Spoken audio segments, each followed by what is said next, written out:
성경이 모두 66권인 건 아시죠? 그 중에 구약이 39권, 신약은 3927, 그래서 27권입니다. 그런데 이제 교회를 처음 다니기 시작하시는 분들 중에 성경을 어디서부터 읽어야 될지 모르겠다고 하는 분들이 가끔 있습니다. 그러면 저는 주저없이 누가복음을 추천드리고 싶어요. 성경을 모르고 또 예수를 모르는 분들이라면 가장 먼저 예수를 알아야 하기 때문에 복음서를 읽는 것이 좋겠습니다. 그런데 복음서가 4개가 있지 않습니까? 그 중에 누가복음만이 이방인에 의하여 기록된 책입니다. 이방인이 기록했기 때문에 이방인의 상황을 염두에 두고 이방인을 향한 메시지를 많이 기록했을 것입니다. 우리도 이방인 아니겠어요? 그러니까 우리와 가장 친숙한 책이 아마 누가복음이 될 수 있을 것입니다. 또 사복음서 중에서 내용이 가장 풍부한 것이 또 누가복음이기도 합니다. 그래서 누가복음을 통해서 예수가 어떠한 분인지를 알아가는 것이 굉장히 유익하리라 생각이 됩니다. 또 누가복음에는 다른 복음서에는 없는 누가복음만의 특별한 이야기들이 있습니다. 대표적으로 지난주에 말씀드린 돌아온 탕자 이야기, 누가복음에만 있죠. 또 오늘 말씀드릴 선한 사마리아인의 이야기입니다. 이런 내용들은 전혀 어려운 이야기가 아닙니다. 그냥 한번 쑥 읽어보기만 해도 머릿속에 그림이 그려지지 않나요? 굉장히 쉽습니다. 그러나 또 예수님의 설교가 그렇게 쉬운 것만은 아니라 또 어려운 부분도 있을 수 있습니다. 그래서 그런 부분은 제가 또 자세히 풀어드리고자 합니다. 오늘 본문은 심지어 교회를 안 다니는 사람들도 어느 정도 알고 있는 선한 사마리아인에 관한 예수님의 비유입니다. 미국에는 법도 선한 사마리아인법이라는 게 있다는데 잘 모르겠어요. 그런 법이 있대요. 여기에 강도 만난 한 사람이 등장합니다. 그리고 그는 예루살렘에서 여리고로 내려가고 있었습니다. 도중에 강도를 만납니다. 이 강도는 얼마나 못된 강도들인지 가진 것을 모두 빼앗았을 뿐만 아니라 그의 옷을 벗기고 심히 때려 거의 죽게 만들었습니다. 아니, 가진 것만 빼앗았으면 됐지 사람은 왜 때릴까? 강도들이 참 못됐다는 생각이 들게 됩니다. 이제 이 나그네는 누군가의 도움 없이는 생명조차 부지하기 힘든 어려운 상황에 처하게 되어 있었습니다. 길가에 쓰러져 가지고 혼자 힘으로 일어나 걸을 수도 없는 상황이었습니다. 이때 한 제사장이 그를 보고 다가가다가 피해서 돌아가게 됩니다. 제사장이라면 종교 지도자 아니겠습니까? 죄인들을 위해서 제사를 지내고 하나님 앞에 용서를 빌어주는 사람입니다. 그의 직분으로 볼 때 그는 사람을 불쌍히 여기고 사람에 대한 연민을 가져야 되는 사람입니다. 이 상황을 절대로 그냥 지나쳐서는 안 되는 사람입니다. 그런데 이 제사장은 죽어가는 사람을 그냥 지나쳐버립니다. 그리고 레위인이 지나다가 똑같은 행동을 반복합니다. 레위 사람들은 성막에서 봉사하도록 하나님께 특별히 선택받은 사람입니다. 그런데 그도 곤경에 빠진 사람을 역시 모른 채 내버려 두고 지나갔습니다. 제사장과 레위 사람은 이스라엘 가운데 특별한 취급을 받는 사람들이고 거룩히 여김을 받는 사람들입니다. 많은 사람들의 존경을 받고 종교적으로 정말 거룩해 보이는 사람들이지만 그런데 강도 만난 사람에게는 아무런 도움이 되지 않았습니다. 1도 도움이 되지 않았습니다. 그런데 사마리아 사람이 지나가게 되었습니다. 사마리아인들은 당시 유대인들에게 천대받고 유대인들이 상종치도 않던 혼혈인들이었습니다. 그런데 이 사마리아인이 곤경에 빠진 나그네를 돕기 위해서 자기가 할 수 있는 응급치료를 다 해주고 포도주도 붓고 기름도 붓고 그리고 응급치료를 해주고 주막으로 데리고 갑니다. 이 사건으로 말미암아 이 사마리아 사람은 자기 여행에 차질이 생겼을 겁니다. 지체가 됐죠. 그리고 자기 물건도 소비하고 비용도 지불합니다. 2데나리온을 여관 주인에게 주었는데 아마도 그것이 그가 가진 돈의 전부였을지도 모릅니다. 더 돌보아주고 부족하면 내가 돌아올 때 더 주겠다라고 이야기를 했으니까 그렇습니다.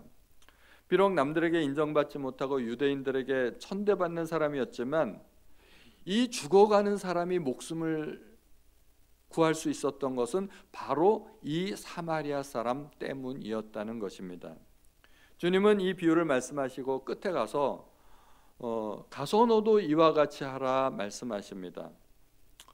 사마리아인처럼 행동하라는 것이죠. 이웃을 도와주고 자비를 베풀라는 것입니다.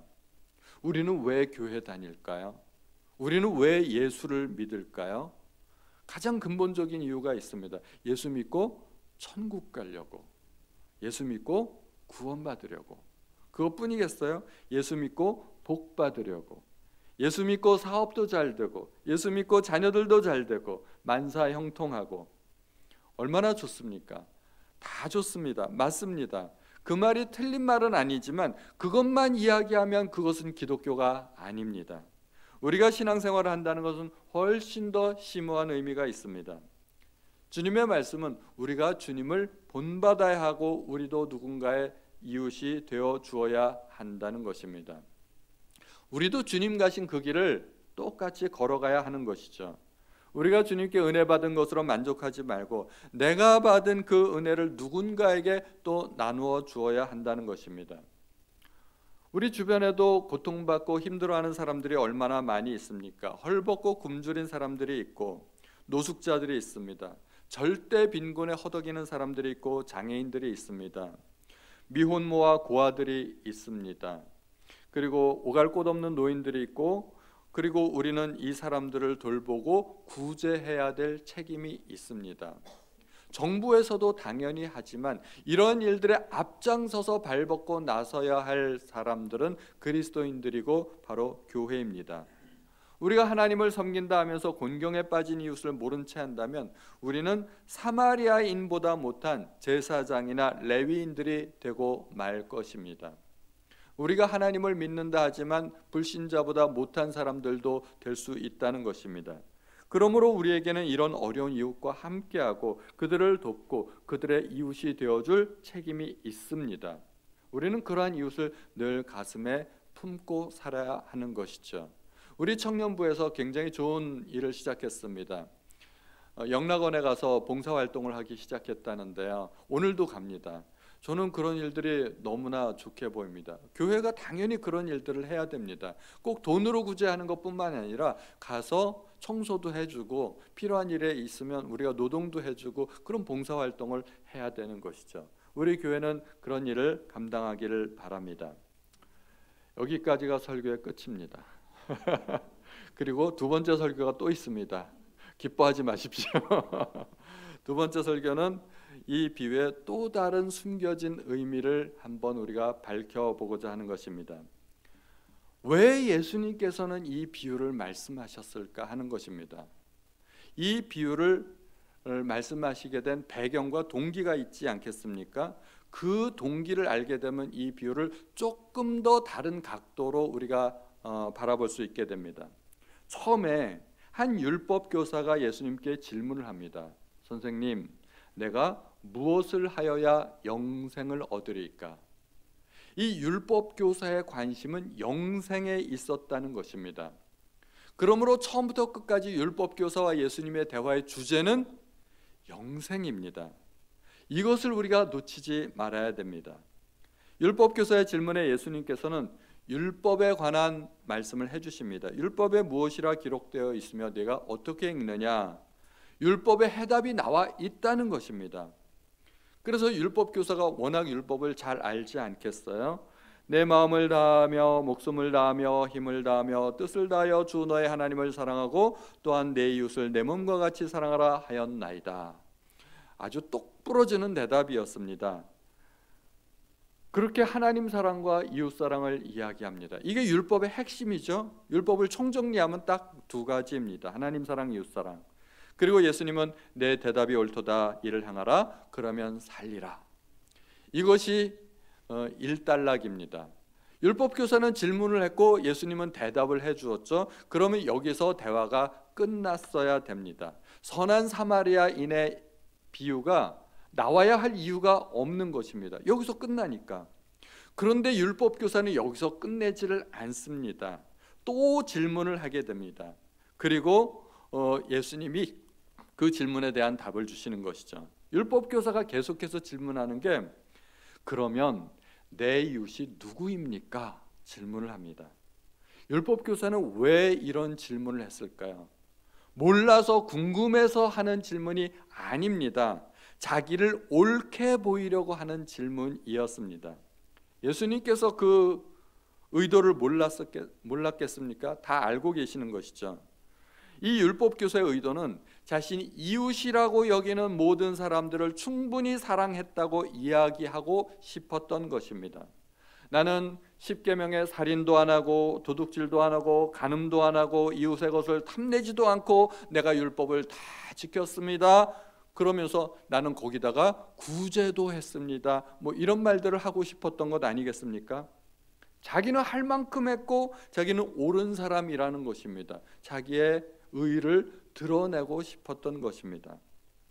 그런데 이 율법 교사가 대단히 착각하고 있는 것이 한 가지 있었습니다. 사실은 처음부터 질문이 잘못됐습니다. 처음에 뭐라고 질문했나요? 내가 무엇을 하여야 영생을 얻으리이까? 영생을 어떻게 얻는 거죠? 우리가 무엇인가를 하면 영생을 얻을 수 있을까요? 마치 상 받는 것처럼, 학위 취득하는 것처럼 내가 열심히 노력하면 영생을 얻을 수 있는 것일까요? 절대 그렇지 않습니다. 심지어 율법을 모두 지킨다고 해도 영생을 얻을 수 있는 것이 아닙니다. 왜냐하면 율법을 모두 지키는 것 자체가 불가능하기 때문에 그렇습니다. 우리는 오직 하나님의 은혜로만 구원받을 수 있습니다. 너희가 그 은혜에 의하여 믿음으로 말미암아 구원을 받았나니 이것이 너희에게서 난 것이 아니라고 성경은 말하고 있습니다. 행위에서 난 것이 아니기 때문에 누구든지 자랑치 못하게 하려고 함이라고 하고 있습니다. 그래서 주님은 율법 교사의 질문에 해답하면서 어떻게 하면 영생을 얻을 수 있는지를 자세히 설명해 주고 계십니다. 그것이 선한 사마리아인 비유의 본질입니다. 율법 교사가 두 가지 질문했죠. 어떻게 영생을 얻을 수 있습니까? 내 이웃은 누구입니까? 그러므로 우리는 이 비유를 통해서 그 두 가지 질문에 대한 답을 발견할 수 있어야 됩니다. 어떻게 영생을 얻을 수 있는가? 내 이웃은 누구인가? 그걸 발견해야 됩니다. 그러면 이제 비유를 처음부터 다시 한번 살펴보기로 하죠. 제사장도 레위인도 보고 피하여 갔던 이 강도 만난 사람을 지나가던 사마리아 사람이 구해 주었습니다. 그리고 이 비유를 말씀하신 이후에 이 율법 교사에게 내 이웃이 누구냐고 물었던 율법 교사에게 예수님이 거꾸로 질문합니다. 이 세 사람 중에 누가 강도 만난 자의 이웃이 되겠느냐 하는 것입니다. 답은 뻔하죠. 제사장이나 레위 사람은 이웃이 될 수 없습니다. 당연히 사마리아 사람이 강도 만난 자의 이웃입니다. 그래서 율법 교사는 이렇게 대답하죠. 자비를 베푼 자니이다. 사마리아 사람만이 강도 만난 사람을 위해서 자기의 시간과 비용을 들어가면서 그의 목숨을 구해 주었기 때문입니다.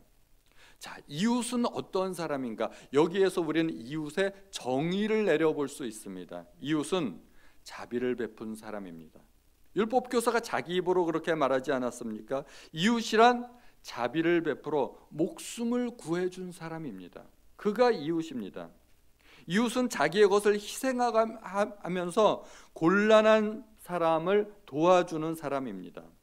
제사장이나 레위 사람은 그렇게 하지 못했습니다. 사마리아인만이 자비를 베풀었고 그의 이웃이 될 수 있었습니다.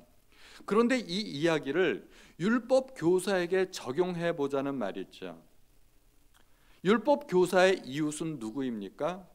정의에 따르면 율법 교사를 도와준 사람, 율법 교사의 목숨을 구해준 사람이 율법 교사의 이웃이 될 수 있다는 것입니다. 즉 선한 사마리아인의 비유에서 강도 만난 사람이 누구에게 해당되는 겁니까? 율법 교사 자신이라는 말입니다. 누가 내 이웃이냐고 묻는 사람에게 누가 강도 만난 자의 이웃이냐고 물었다면 강도 만난 그 사람이 바로 율법 교사라는 것입니다. 예수님의 말 속에는 이런 의미가 들어있는 것입니다. 이 사람아, 강도 만나 죽어가던 사람은 바로 자네일세. 자네는 도움을 받아야만 살 수 있네. 자네가 뭔가를 해서 생명을 얻는 것이 아니란 말일세. 영생을 얻기 위해서는 내가 누구인지를 먼저 알아야 합니다. 율법교사는 자기가 누구인지를 몰랐습니다. 율법교사는 나름대로 평생 옳은 일을 하며 율법을 지키며 살아왔습니다. 그런데 실상은 이 율법교사야말로 자기가 강도 만난 사람이고 가진 것을 다 빼앗기고 죽어가던 사람이며 또 생명을 구하기 위해서는 누군가의 도움을 받아야만 한다는 사실을 먼저 깨달아야만 했던 것입니다. 그를 구해줄 사람이 제사장이 아닙니다. 레위인도 아닙니다. 많은 사람이 멸시하고 무시했던 사마리아 사람이라 할지라도 그는 그의 도움을 받아야만 생명을 구할 수 있었던 것입니다. 물에 빠진 사람이 생명을 구하기 위해서 누군가를 도와야 할까요? 아니면 도움을 받아야 할까요? 도움을 받아야 합니다. 중병에 걸린 사람이 그 병을 낫기 위해서 의사를 도와줘야 될까요? 의사로부터 도움을 받아야 될까요? 도움을 받아야 살 수 있습니다. 물에 빠진 사람이 헤엄쳐서 스스로 나오게 되면 그걸 구원받았다고 얘기하지 않습니다. 누군가 그 사람을 구해 주었을 때 그가 구원받았다고 이야기하는 것입니다. 율법을 지켜서 착하게 살아서 구원받는 것이 아니라 오직 누군가 나를 도와주어야만 생명을 얻을 수 있는 것입니다. 율법교사는 자기가 무엇인가를 하면 영생을 얻을 수 있을 것이라 생각했지만 그것은 착각이었습니다. 죽어가는 나를 살리기 위해서는 내가 누군가의 도움을 받아야만 한다는 것입니다. 이 비유를 통해서 우리도 내가 누구인지 또 나의 이웃은 누구인지를 알아야 됩니다. 만약에 예수께서 우리에게 누가 너의 이웃이냐 묻는다면 우리는 뭐라고 대답할까요? 이웃에 관한 정의를 알고 있어야 됩니다. 나에게 자비를 베푼 사람입니다. 나에게 자비를 베풀어서 내 목숨을 구해준 사람이 나의 이웃입니다 라고 말할 수 있어야 됩니다. 다시 말하면 우리는 누굴까요? 우리도 강도 만난 사람이고 헐벗었고 거의 죽게 되었는데 누군가 우리에게 자비를 베풀었고 우리를 구해 주었다는 것입니다. 그러면 이상한 생각이 들 수 있습니다. 내가 언제 강도 만났지? 내가 언제 죽게 됐지? 누가 나를 구해 주었지? 정말 그런 적이 있을까요? 우리는 모릅니다. 우리는 몰라요. 그런데 우리는 육신만 보면 모르지만 우리는 또 영혼이 있지 않습니까? 영적으로 보면 그렇다는 것입니다. 성경에서는 선한 목자와 강도를 비교하면서 이렇게 설명하고 있습니다. 도둑이 오는 것은 도둑질하고 죽이고 멸망시키려는 것뿐이요 내가 온 것은 양으로 생명을 얻게 하고 더 풍성히 얻게 하려는 것이라. 이 도둑은 누굴까요? 마귀, 사탄입니다. 선한 목자는 누구일까요? 예수님입니다. 양이 도둑을 만나면 죽습니다. 선한 목자를 따라가면 생명을 얻고 더 풍성해질 수 있습니다. 그래서 에베소서 2장 말씀에 보면 우리는 예수님을 만나기 전에 허물과 죄로 죽었던 사람이라고 합니다. 우리는 영적으로 모두 죽었던 사람들이었습니다. 그리고 본질상 진노의 자녀라고 합니다. 마귀의 자녀라는 말입니다. 그런데 긍휼에 풍성하신 하나님께서 그 큰 사랑으로 말미암아 그리스도와 함께 우리를 다시 살리셨다고 말씀해 주십니다. 사망에서 생명으로, 지옥에서 천국으로, 멸망에서 구원으로 우리를 구원해 주신 분이 하나님이십니다. 자, 그럼 우리는 어떤 상태에 있었는지, 누가 우리를 구원해 주었는지 우리는 이제 잘 알게 됩니다. 공자 선생님, 맹자 선생님은 우리에게 선한 길을 알려주었습니다. 많은 도덕적 표준을 제시하고 착하고 바르게 사는 법을 알려주었습니다. 그러나 불쌍하고 가련한 우리에게 생명을 주지는 못했습니다. 레위인과 같은 사람입니다. 석가모니는 인생의 죄와 죽음의 문제를 해결하기 위해서 왕자의 신분을 포기하고 궁궐을 뛰쳐나갔습니다. 그러나 그도 우리를 대신해서 죽어줄 수는 없었습니다. 그도 역시 강도 만난 이웃을 보고 피해가던 제사장일 뿐이었습니다. 오직 예수님만이 하늘 영광을 버리고 나 대신 가난해지셨고 나 대신 채찍에 맞으셨고 나 대신 십자가를 지셨고 나 대신 돌아가셨습니다. 바리새인들과 서기관들은 사마리아인 대하듯이 예수님을 미워하고 온갖 어려운 문제로 예수님을 올무에 들게 시도했고 급기야는 예수님을 십자가에 못 박았지만 그 예수님이야말로 강도 만난 우리의 목숨을 구해주고자 자기의 모든 것을 희생하셨던 우리의 참된 이웃이 될 수 있다는 말입니다. 그러면 우리는 구원받기 위해 십자가가 필요하다는 것을 알게 되었습니다. 이 이야기는 단지 구원만을 위한 것은 아닙니다. 우리는 영생을 얻기 위해 주님의 도움이 필요합니다. 그러면 영생 얻은 이후에는 이제는 살았으니까 주님의 도움이 필요 없을까요? 구원해 주신 것만 해도 감지덕지인데 내가 도움을 또 요청하면 그것은 너무 파렴치한 행동이 되는 것일까요? 그렇지 않습니다. 주님은 우리가 구원받기 전이나 구원받기 이후나 똑같이 우리의 이웃이 되기를 원하십니다. 나에게 도움을 주시기를 원하십니다. 나를 구원해 주시기 위해 십자가에 못 박혀 돌아가신 것은 감사하지만 앞으로는 제 인생은 제가 살겠습니다 하면은 잘하는 행동일까요? 결코 잘하는 것이 아닙니다. 주님의 은혜를 헛되이 하는 것입니다. 우리는 구원받은 이후에도 얼마든지 수없이 강도들을 만나고 가진 것을 다 빼앗기고 거의 죽음 직전까지 갈 수 있습니다. 구약에서 욥이 사탄을 만났을 때 그렇게 되었습니다.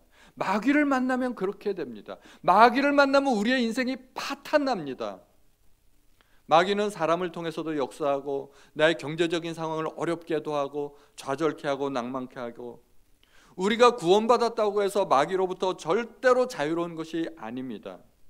우리는 수시로 마귀에게 속아서 실수하고 잘못 선택하고 실패하고 사람을 미워하기도 하고 분노와 좌절을 경험하기도 합니다.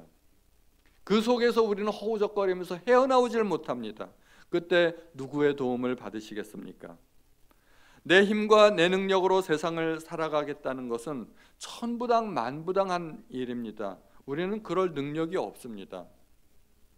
우리는 도움을 받아야 합니다. 어떻게든 살아보겠다고 아등바등하지 마시고 도움을 요청하시기 바랍니다. 물에 빠진 사람이 허우적거릴수록 더 많은 물을 마시게 되고 물속에 빠져들어가게 됩니다. 나의 참 이웃이 되신 우리 주님께 도움을 요청해야 됩니다. 그것만이 사는 길입니다. 자기를 구해달라고 멀리서 소리치던 그 소경 바디메오처럼 우리는 구해야 됩니다. 외쳐야 됩니다. 구하는 자가 받을 것이고 두드리는 자만이 문을 열 수 있습니다. 그런데 우리는 강도 만나 죽어가고 있다는 사실을 알 수도 있지만 모르는 경우도 많이 있습니다. 나 괜찮은데, 아직 살만한데, 내 껍데기만 보니까 그런 것을 잘 모르게 되는 것입니다. 그래서 우리 주님은 요한계시록 3장에서 라오디게아 교회를 우리에게 보여주고 계십니다. 내가 말하기를 나는 부자라 부요하여 부족한 것이 없다 하나 내 곤고한 것과 가련한 것과 가난한 것과 눈먼 것과 벌거벗은 것은 알지 못하는도다. 얼마나 불쌍합니까? 이것이 라오디게아 교회의 현실이었습니다. 곤고하고 가련하고 가난하고 눈멀고 벗었음에도 불구하고 그걸 깨닫지 못하고 알지 못하는 것입니다. 그들은 물질적으로 부유했기 때문에 영적으로 가난한 것을 알지 못했습니다. 육신적으로 건강했기 때문에 영적으로 곤고하고 가련한 것을 알지 못했던 것입니다. 그래서 도움을 요청하지 않았던 것입니다. 우리도 얼마든지 그럴 수 있습니다. 나는 지금 상태가 만족스럽고 충분하다고 생각할 수 있습니다. 더 깊이 자신의 내면을 보시기 바랍니다. 나의 영혼은 건강하신가요? 영혼의 양식을 날마다 먹고 계신가요? 하나님 나라의 권세와 영광을 알지 못하고 그 힘의 능력을 깨닫지 못하는 우리는 어쩌면 영적인 소경일 수도 있습니다. 겉으로는 건강해 보이지만 날마다 마귀와의 싸움에서 패하고 사는 우리는 불쌍하고 가련한 모습일 수도 있습니다. 우리의 겉모습은 육신은 화려하고 멋있게 보일지 모르지만 우리의 영혼은 헐벗고 굶주리고 가련한 상태에 있을 수도 있다는 것입니다. 우리가 날마다 영혼의 양식인 하나님의 말씀을 묵상하지 않으면 우리의 영혼은 지금쯤 굶어 죽기 일보 직전일 수도 있습니다. 내가 몰라서 그럴 뿐이지. 또 욥처럼 실제로 이 현실 세계에서 마귀에게 눌려 고통받는 삶을 살 수도 있습니다. 우리의 상황이 어떠하건 주님은 도와주시기 원하십니다.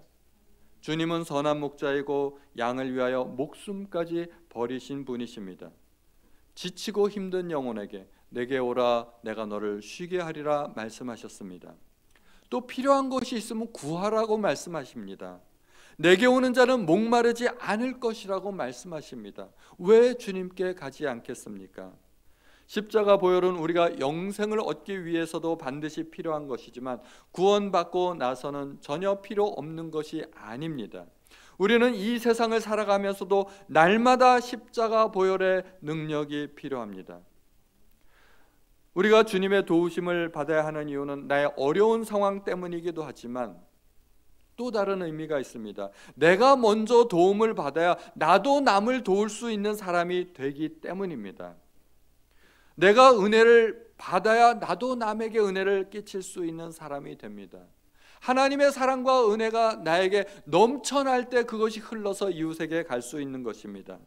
이웃을 사랑하고 이웃에게 베푸는 일, 좋은 일입니다. 그런데 내가 참 사랑을 받아본 경험이 없다면 사랑이 무엇인지 내가 알지 못하는데 어떻게 이웃에게 사랑을 베풀 수 있겠습니까? 예전에 제가 TV 다큐멘터리에서 모성애는 본능인가 하는 주제로 원숭이 실험을 하는 것을 본 적이 있었습니다. 모성애 본능일까요, 아닐까요? 아기 원숭이 2마리를 가지고 실험을 했습니다. 한 마리는 정상적으로 엄마 원숭이와 함께 키우고 한 마리는 마네킹, 원숭이 인형 엄마한테서 키웁니다. 그 인형 엄마의 가슴에 젖병을 묻어두고 새끼가 배고플 때 언제든지 찾아가서 먹을 수 있게 해두었습니다. 2 아기 원숭이들은 그렇게 성장했습니다. 그리고 그들도 어미가 되어서 새끼를 낳게 되었습니다. 거기까지는 별 차이가 없어 보였습니다. 그런데 인형 엄마 밑에서 자란 원숭이는 새끼를 기르면서 약간 이상한 행동을 보이는 것을 보게 됩니다. 새끼 원숭이들은 본능적으로 젖을 먹으려고 엄마 품속으로 들어오지 않겠습니까? 엄마 품속으로 기어 들어오는 그 새끼 원숭이를 이 인형 엄마 밑에서 자라는 원숭이는 어떻게 했을까요? 발로 차버렸습니다. 귀찮다고. 그 원숭이들이 나무에서 나무를 이렇게 펄쩍펄쩍 뛰지 않습니까? 그때 새끼 원숭이들이 등에 딱 달붙어가지고 엄마랑 새끼랑 같이 뛰어다닙니다. 엄마는 새끼가 떨어지지 않도록 그 요령을 터득해서 같이 뜁니다. 그런데 인형 엄마 밑에서 자란 원숭이는 새끼가 딱 달라붙어 있는데 풀쩍 뛰니까 새끼가 공중에서 뚝 떨어져 버리는 거예요. 새끼를 안고 뛰는 법을 못 배운 겁니다. 자기가 배워보지 않으니까 자기가 어떻게 새끼를 키워야 되는지를 모르는 겁니다. 이 실험에서 보여주는 것은 모성애는 전적인 본능만은 아니라는 것입니다. 그 테크닉을 배워야 되는 것입니다. 제대로 된 사랑을 받아본 사람만이 사랑할 수 있습니다. 참된 용서를 경험한 사람만이 다른 사람을 용서할 수 있습니다. 우리가 다른 사람을 용서하지 못하는 이유는 내가 얼마나 큰 죄를 탕감받은 사람인지 모르기 때문입니다. 그것을 안다면 내가 어떻게 1만 달란트를 탕감받았는데 100데나리온을 용서를 못 해주겠습니까? 강도 만난 우리가 주님의 자비로 살 수 있게 되었다면 우리도 그리스도를 본받아 선한 사마리아인처럼 되기를 힘써야 됩니다. 그리스도의 은혜가 헛되지 않기를 바랍니다. 그리스도의 은혜가 나에게 넘쳐서 그리스도의 사랑이 내게 넘쳐서 그 사랑이 이웃에게까지 갈 수 있는 그런 모든 우리 성도님들 되시기를 주님의 이름으로 축원드립니다.